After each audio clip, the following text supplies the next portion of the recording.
ओम पूर्णमदः मुदच्यते पूर्णस्य पूर्णमादाय पूर्णमेव। ओम शांति शांति शांति। सर्ववेदांत सिद्धांत गोचरं तमगोचरं गोविंदं परमानंदं सद्गुरुं प्रणतोऽस्म्यहम्। ओम शांति शांति शांति।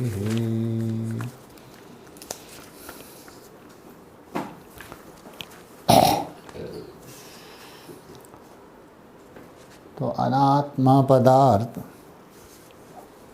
जो दृश्य पदार्थ है उसका विवेचन चल रहा है। स्थूल सूक्ष्म शरीर का निरूपण करने के बाद आगे कारण शरीर का निरूपण करना है। तो कारण शरीर कोई अलग नहीं है, अविद्या है और वही सबका अनर्थ का कारण है। उसे कोई माया शब्द से कहा जाता है। इसलिए माया का निरूपण चल रहा है। एक परमात्मा की एक अचिंत्य गुणात्मिका अनादि शक्ति है,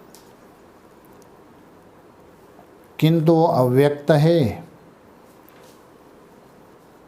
और उसका जो कार्य है उस कार्य को देखकर उसको हेतु बनाकर उसका कारण एक अविद्या हेतु गुणात्मिका को सिद्ध करना चाहिए अनुमान से। किसको? बुद्धिमान व्यक्ति को। इसलिए अनुमान से शास्त्र तो बता रहे और युक्ति से भी ये बता दे। आगे जो बता रहे अच्छा आपने बता दिया अव्यक्त नाम है। क्यों अव्यक्त नाम है? व्यक्त क्यों नहीं है? निर्वचन क्यों नहीं कर सकते? उसका निरूपण क्यों नहीं कर सकते? कारण क्या है? तो कुछ ना कुछ उसका स्वरूप बता दे दो। उस माया का क्या अस्तित्व है, उस किसको कहते, तो उसको बताने जा रहे आगे के श्लोक में। सन्नाप्य सन्नाप्युपयात्मिकानो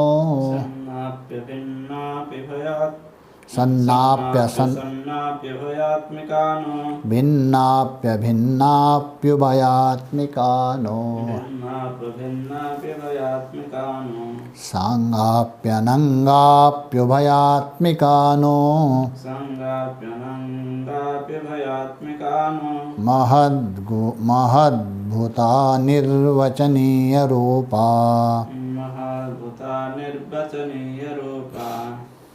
सन्नाप्य सन्नाप्यभयात्मिकानो भिन्नाप्य भिन्नाप्यभयात्मिकानो सांगाप्यनांगाप्यभयात्मिकानो महाद्भुता निर्वचनीय रूपा। बस वो माया है क्या? एक अनिर्वचनीय है वो। तो बोलते सन ना सन, अर्थात वहाँ सत नहीं है। सत का मतलब है जिसका बाद ना हो, जिसकी निवृत्ति ना हो, जिसका अभाव ना हो, वो सत्य है। मतलब त्रिकालाबाध्यत्वम सत्यत्वम, तीनों कालों में भूतकाल वर्तमान काल भविष्यत काल में जिसका अभाव ना, वो सत्य है। उसको कहते सत्य।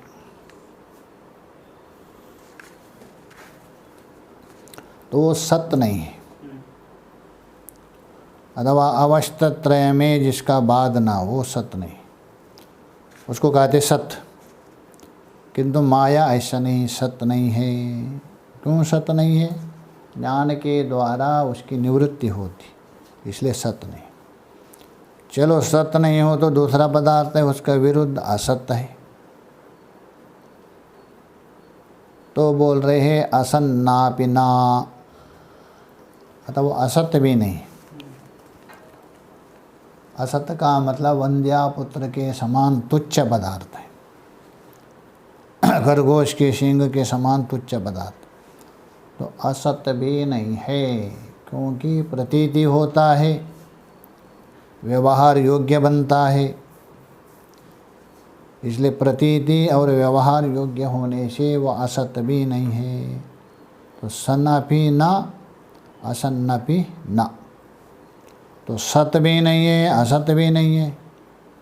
तो इसका मतलब दोनों मान ले लो, उभयापि, उभयात्मी का बोल तो सत्स्वरूप भी मान दे दो असत भी मान दे दो। तो बोल रहे हैं उभय स्वरूप भी नहीं, क्योंकि सत होगा या असत होगा तो सत और असत दोनों नहीं हो सकता है। तो इसलिए बोल रहे उभयात्मिका, उभय रूप भी नहीं हो सकता है। तो उभयात्मिका नो, मतलब उभय रूप भी नहीं बन सकता है। भिन्नापि, भिन्नापि अभिन्नापि, अर्थात वो परमात्मा से भिन्न है क्या? तो बोलते भिन्न भी नहीं हो सकता है, क्योंकि भिन्न यदि मानते हो, आत्मा से यदि अलग मानते हो, आत्मा से भिन्न मानते हो, उसका अलग सत्ता मानना पड़ेगा। इसलिए भिन्ना न अपि अभिन्न, और उस आत्मा से अभिन्न भी नहीं मान सकते आप, क्योंकि अभिन्न यदि मानेंगे तो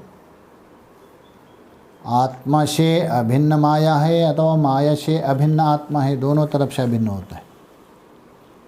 आत्मा से यदि अभिन्न मानेंगे तो आत्मा जिस प्रकार नित्य है वैसे ही माया भी नित्य होने लगेगी। भले अज्ञानी को नित्य मान रहे हो, उसमें प्रवृत्त हो रहे, उसमें लगता है मन, आत्मा में नहीं लगता है, चिंतन में नहीं लगता है, वो अज्ञान ही है। किंतु शास्त्र के दृष्टि से और महापुरुषों की दृष्टि से, विचार के दृष्टि से वो नित्य नहीं है। तो इसलिए हाँ, यदि आत्मा से अभिन्न मानेंगे तो आत्मा जैसा वो भी नित्य होने लगेगी, और माया से आत्मा को अभिन्न मानेंगे तो जिस प्रकार माया अनित्य है आत्मा भी अनित्य होगा। इसलिए तो अभिन्न भी नहीं, भिन्न भी नहीं है, अभिन्न भी नहीं। यदि कहे भिन्ना भिन्न मान ले लो, उभयात्मिक बोल तो भिन्ना भिन्न, तो भिन्न और अभिन्न हो नहीं सकता। एक में भिन्न भी है, अभिन्नता बनेगी नहीं। तो यहाँ 6 का निषेध किया, सत्य भी नहीं है असत्य भी नहीं 2, और सत असत भी नहीं है 3 निषेध हो गया। भिन्न भी नहीं है अभिन्न नहीं, भिन्ना भिन्न भी नहीं। तो सांगापि, सांग बोल तो अंग के सहित, पार्ट अवयवा युक्त है, अंग वाली है माया।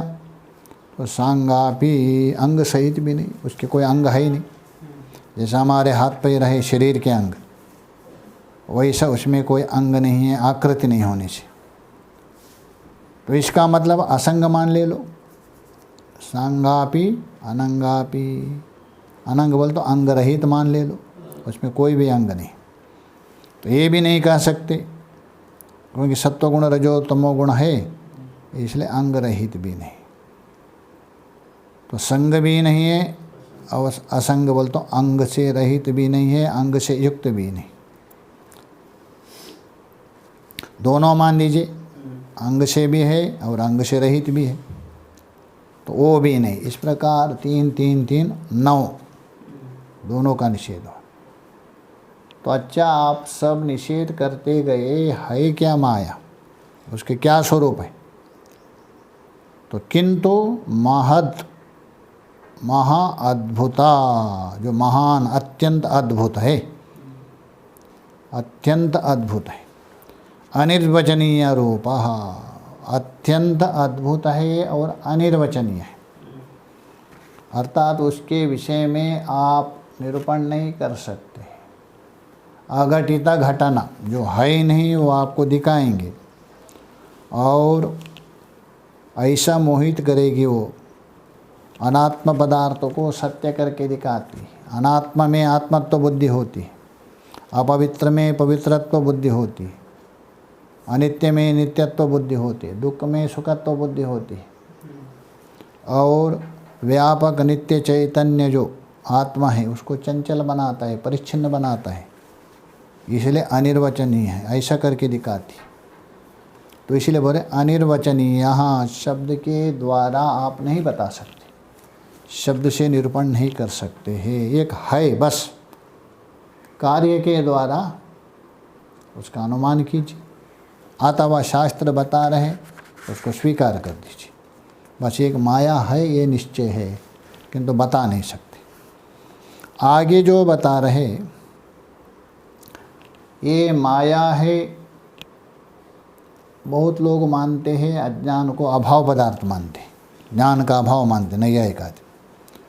किंतु यहाँ बता रहे हैं माया और अज्ञान दो नहीं है, उसमें 3 गुण रहते हैं, अभाव नहीं होगा, अभाव पदार्थ नहीं है, ये बताने जा रहे हैं।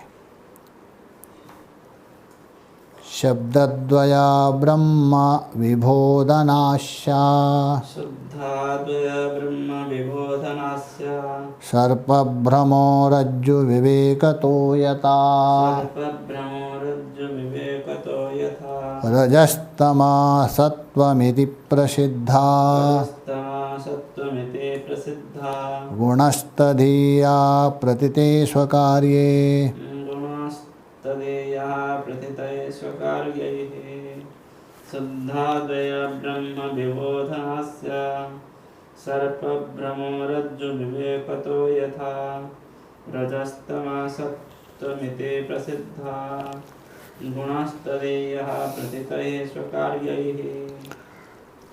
अर्थात उस माया ऊपर बता दिया था अनिर्वचनीय है, अचिंत्य स्वरूप माया है।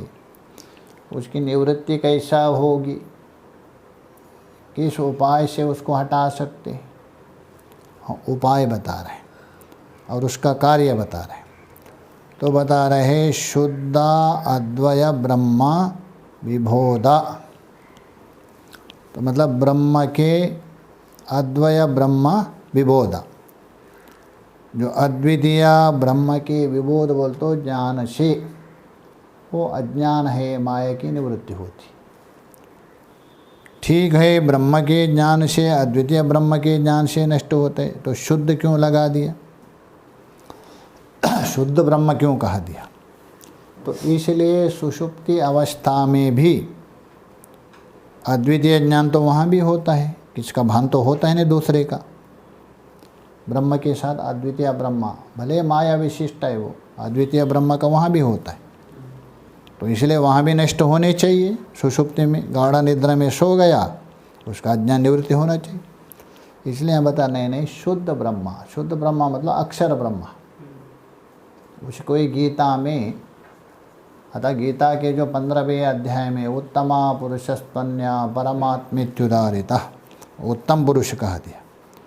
बृहदारण्यक में उसी को ही अक्षर ब्रह्म कहा दिया। उसी का नाम यहाँ शुद्ध अद्वय ब्रह्म, जो शुद्ध अद्वितीय ब्रह्म है उसका विबोधा, विबोध बोल तो विशेषेण बोधा।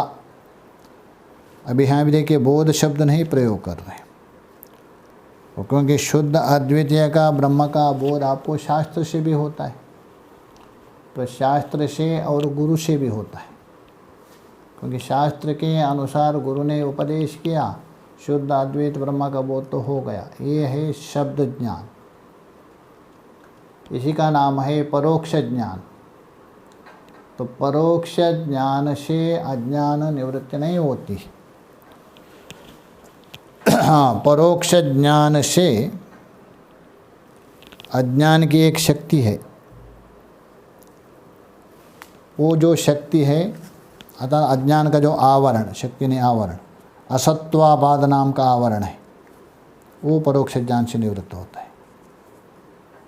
अर्थात असत्वापाद आवरण के कारण जो व्यक्ति मान रहे ईश्वर नहीं है, परमात्मा नहीं है, मैं ब्रह्म नहीं हो सकता, मैं जीव हूँ, ये मान के बैठा है, ये असत्वापाद आवरण। ये शास्त्र ज्ञान से निवृत्त हो सकता है,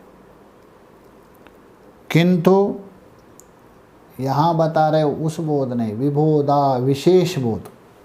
विशेष का बोध मतलब अनुभवात्मक, शास्त्र और गुरु से सुनने के बाद, श्रवण मनन निधिध्यासन करने के बाद जो विशेष बोध हो गया उसको, विशेष बोध बोल तो अहम ब्रह्मास्मि, मैं जीव नहीं हूँ, मैं संसारी नहीं हूँ, मैं ब्रह्म हूँ, ये बोध हो गया, उससे नाश होगा।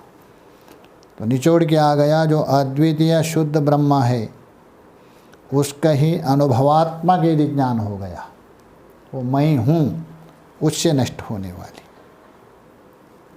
कैसा? एक दृष्टांत दे रहे, यथा रज्जु विवेकतो सर्प भ्रमः नाश्य। जैसा लोक में किसी को रस्सी में सर्प का भ्रम हो गया, सर्प के भान हो गया, अथवा किसी ठूठ में भूत का, तो वहाँ रज्जु विवेकतो अधिष्ठान का विशेष ज्ञान, केवल रस्सी का नहीं है, रस्सी उपलक्षण अधिष्ठान, उसका विवेक तो विशेष ज्ञान होगा। अरे ये तो रस्सी है, अथवा ये सीपी है, अथवा ये ठूठ है, अथवा ये मरुमरीचिका, ये विशेष ज्ञान हो गया, विवेक ज्ञान हो गया। तो सर्पो भ्रम, उसमें सर्प का भ्रम है, और सीपी में चांदी का भ्रम है, वहाँ जल का भ्रम है, वो नाश होता है, निवृत्त होता है। ये हुआ दृष्टांत। वैसे ही वहाँ शुद्ध अद्वितीय ब्रह्म का ज्ञान होने से उस माया की निवृत्ति होती है। और ऐसा जो निवृत्त होने वाली जो माया है कैसी है? 3 गुणों से युक्त है वो। रजः तमः सत्वमिति प्रसिद्धः। गुणः रजः तमो सत्वमिति गुणः प्रसिद्ध।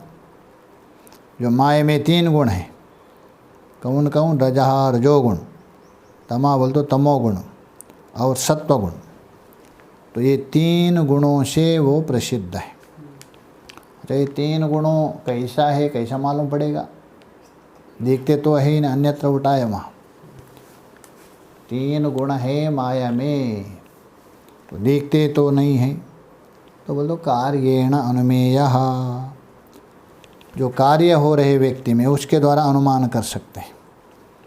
क्योंकि तमोगुणी वाला व्यक्ति है, गीता में भी थोड़ा संकेत दिया, अन्यत्र भी शायद भाष्यकार जी ने बता दिया। तो तमोगुण है, उसमें आलस्य, प्रमाद आदि, निद्रा आदि हो रहा है, इसका मतलब वो तमोगुण युक्त है। और प्रवृत्ति अत्यधिक है, बाह्य कार्य में चंचल है, ये मन तो वो रजोगुणात्मक है। शास्त्र में लगे हैं, साधन भजन में लगे हैं, सद्विचार में लगे हैं, मतलब वो सत्वगुण प्रधान है। ऐसे विभाजन किया है।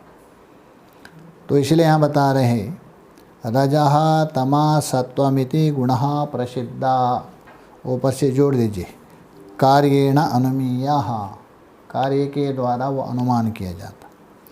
तदीय प्रतिते स्वकार्ये, तदीय बोल तो स्वकार्ये, तदीय प्रतिते, स्व बोल तो अपने अपने प्रसिद्ध कार्यों के, अपने अपने जो प्रसिद्ध जो कार्यों के जो कारण, सत्व रजो तमो गुण, ये 3 गुणों से प्रसिद्ध है। ऐसी जो माया है तो त्रिगुणात्मिका है। और उसमें पहले रजोगुण को बता रहे हैं, रजोगुण कैसा है और उसका कार्य है ये बता रहे हैं। विक्षेप शक्ति रजसा क्रियात्मिका, यदा प्रवृत्ति प्रसृता पुराणी, रागादयोश्च प्रभवन्ति नित्यं, दुःखादयो ये मनसो विकारा, विक्षेपशक्तिरजसः क्रियात्मिका, यतः प्रवृत्तिः प्रसृता पुराणे, रागादयोश्च प्रभवन्ति नित्यं, दुःखादयो ये मनसो विकारः। विक्षेप शक्ति, क्योंकि माया या अज्ञान में 2 मुख्य शक्ति है। एक आवरण शक्ति आगे बताएंगे, एक विक्षेप शक्ति। इसलिए उसका लक्षण ही क्या है? अविद्या का अनादि अनिर्वचनीयत्वे सति आवरण विक्षेप शक्ति द्वयाश्रय अध्यास कारणत्वं अज्ञानत्वम अथवा अविद्यत्वम। अनादि है, अनिर्वचनीय है, आवरण और विक्षेप शक्ति दो आश्रय है, और अध्यास का जो कारण होता है उसी का नाम है अविद्या। ऐसा लक्षण किया है विद्यारण्य स्वामी जी ने। तो इसलिए यहाँ बता रहे विक्षेप शक्ति ही। जो विक्षेप का मतलब है भेद दिखाना है। वो लोक में जो विक्षिप्त हो गया वो नहीं लेना है। यहाँ विक्षेप का मतलब भेद, द्वैत, एक वस्तु है उसको दो दिखाता है विक्षेप। ये है रजसः, अर्थात रजोगुण की है। कैसी? क्रियात्मिका। जो क्रियात्मिका विक्षेप शक्ति है रजसा, वहाँ अन्वय। जो क्रिया रूप है, क्रिया स्वरूप है, क्रिया रूप बोल तो क्रिया स्वरूप, ऐसी जो विक्षेप शक्ति है मतलब भेदात्मक शक्ति अलग अलग, ये किसकी है? रजोगुण की होती। यतः बोलते यस्मात्, जिससे, प्रवृत्ति ही प्रसृता पुराणी। पुराणी बोलते सनातनः, अनादि, सृष्टि के आदि से चल रही, ऐसा पुराणी। तो सनातन काल से, अनादि काल से प्रवृत्ति प्रसृता, सारी जो प्रवृत्ति मतलब उस कार्य में होने वाली क्रिया। तो अनादि से, सनातन काल से जितने भी जो क्रिया है वो प्रसृता, फैली हुई अर्थात प्रवृत्त हो रहे, मतलब उस रजोगुण है उसके कारण से ही सृष्टि के आदि से संपूर्ण क्रिया प्रसृता बोल तो होती आ रही है, प्रवृत्त होती है, मतलब रजोगुण के द्वारा होती है। रजोगुण समाप्त होने के बाद कोई कार्य प्रवृत्त नहीं होता अधिक। और उसका कार्य क्या है रजोगुण का? रागादयो, राग है, द्वेष है, क्रोध है, चंचलता है, ये सब उपलक्षण गुणों का निरूपण है, वहाँ आया है। आदि से सब लेना। तो रागादयो, रागादि, राग है, क्रोध है, चंचलता है और घोर है, उग्र है, ये सब नित्यम प्रभवन्ते, ये सदा उत्पन्न होते रहते। किसका? माया के रजोगुण शक्ति से। दुक्खादयो ये मनसो विकारा, और ये दुक्खादि भी ये रजोगुण का कार्य है।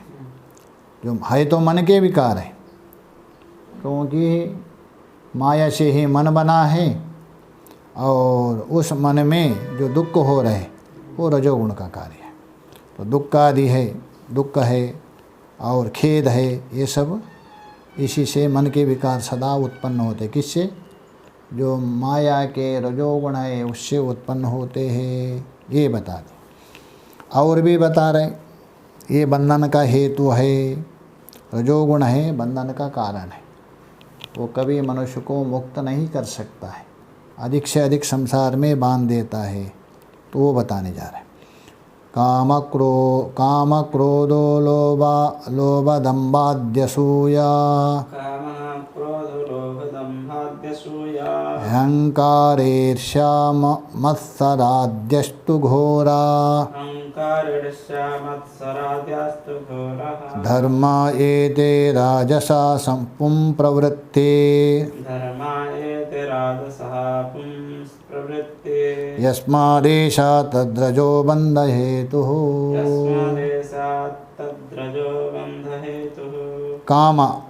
कामा बोल तो कामना, इच्छा, अनेक प्रकार की इच्छा है, ये चाहिए, वो होना चाहिए, सारी इच्छा लेना, इस उसी का नाम है कामा,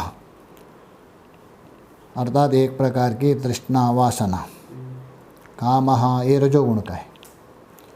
और कामना पूर्ति नहीं हो गई, इच्छा पूर्ति नहीं हो गई, क्रोधो, इसलिए गीता में बताया ध्यायतो विषयान पुंसा संगस्तेषु पजायते, संगा संजायते कामा, कामात् क्रोधो, काम से क्रोध है। तो क्रोध कामना पूर्त नहीं होता। और लोभः, जो कामना के दो बच्चे हैं, यदि कामना पूर्ण नहीं हो गया, वो कामना क्रोध रूप बच्चे को जन्म देता है। कामना यदि पूर्ण हो गया, लोभ उत्पन्न होगा, और दोबारा मिले ऐसी चीज़ करके। आपकी इच्छा यदि एक बार पूर्ति हो गए तो दोबारा मिले, उसे लोभ उत्पन्न होते व्यक्ति। इसलिए कामना से क्रोध भी उत्पन्न होता है, कामना से लोभ। हाँ, कामना किससे होती है? महाभारत में बता दिया। संकल्प, गीता में संकल्पा प्रभवो कामान, संकल्प से कामना, गीता में बता दिया। महाभारत में कामः तव मूलम जानामि, तो संकल्प से कामना की उत्पत्ति, कामना से क्रोध और लोभ की उत्पत्ति। ये रजोगुण का ही। लोभात, तो लोभ और दंभ, और दंभ का मतलब दिखावपन, है नहीं दिखाना, ये दंभ होता है। दंभादि, आदि से और भी लेना, दंभ है, अभिमान है, दर्प है, ये सब लेना। अभिमान करने लगता है वो, और दर्प करने लगता है। और असूया, असूया का मतलब है परगुणेषु दोषाविष्करण, दूसरों के गुणों में भी दोष देखना, ढूंढना, उसको बोलते हैं असूया। इसलिए अनसूया, अत्रि की पत्नी थी अनसूया। गुणेषु दोष आविष्कारा असूया कहते, तो असूया कहते।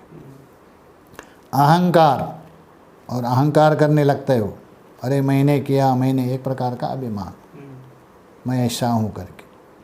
ईर्ष्या, ईर्ष्या का मतलब दूसरे का उन्नति को देखकर, दूसरे का विद्वत्ता को देखकर, दूसरे का हित को देखकर अंदर अंदर जलना, तो ईर्ष्या करता है, दूसरे से ईर्ष्या करता है। एक प्रकार का ईर्ष्या मतलब द्वेष। और ईर्ष्या, और मत्सरहा, मत्सर का मतलब मत, मेरे से भी आगे बढ़ कर के कोई दूसरा ना हो, अरे वो इतना बड़ा क्यों हो गया, नहीं होना चाहिए था, तो इसको बोलते हैं मत्सरा, मत्सरे भाव बोलते हैं। तो ईर्ष्या और मत्सर में थोड़ा अंतर है। ईर्ष्या मतलब दूसरे के प्रति द्वेष जलान, मत्सर मतलब दूसरे का उन्नति आदि को देखकर मेरे से बड़ा नहीं होना चाहिए। मत अग्रे किम सरति, मेरे से आगे क्यों बढ़ा है, तो उसको मत्सर कहते हैं। ये सब जितने भी काम है, क्रोध है, दंभ है, लोभ है, अभिमान, अहंकार, असूया, ईर्ष्या, मत्सर, ये सब अहंकार मत्सराद्यष्टो, आदि से और भी लेना।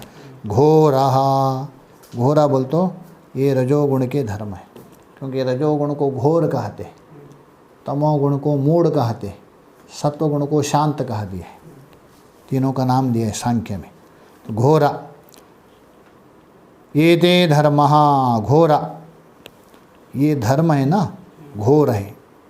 घोर बोल तो मतलब एक प्रकार से अत्यंत भयंकर रजोगुण का कार्य है। राजसः पुम प्रवृत्ति, ये घोर है, इसलिए इसको रजोगुण भी कहते। ये घोर धर्म रजोगुण के द्वारा ही पुरुष को प्रवृत्ति करवाते। यस्माद् एषः तद्रजो बंध हेतु, इनको उत्पन्न करके ये घोर धर्म वाला कौन, रजोगुण, पुरुष को प्रवृत्ति करवाता है। यस्मात्, यस्मात् बोल तो जिस कारण से, एषः तद्रजो बंध, यस्मात् पुम प्रवृत्ति पहले के साथ जोड़ दीजिए, जिसके कारण कर्मों में प्रवृत्त करवाता है पुरुष को। तद, तद बोलते तस्मात्, एषा रजो वहाँ लेना, तद्रजो, एषा तद्रजो बंध हेतु, तद बोलते तस्मात् उस कारण से। ये रजोगुण क्या है, बंधन का कारण है, मनुष्य को बांध देता है। बांधने का मतलब संसार में ही धकेल देता है और आध्यात्मिक ओर जाने नहीं देता, इनके कारण ये रजोगुण बता। आगे तमोगुण को। ओम पूर्णमदः पूर्णमिदं पूर्णात् पूर्णमुदच्यते पूर्णस्य पूर्णमादाय पूर्णमेवावशिष्यते। ओम शांति शांति शांतिः। शंकरं शंकराचार्यं केशवं बादरायणं सूत्रभाष्यकृतो वन्दे भगवन्तौ पुनः पुनः। ईश्वरो गुरुरात्मेति मूर्तिभेदाविभागिने व्योमवद्व्याप्तदेहाय दक्षिणामूर्तये नमः।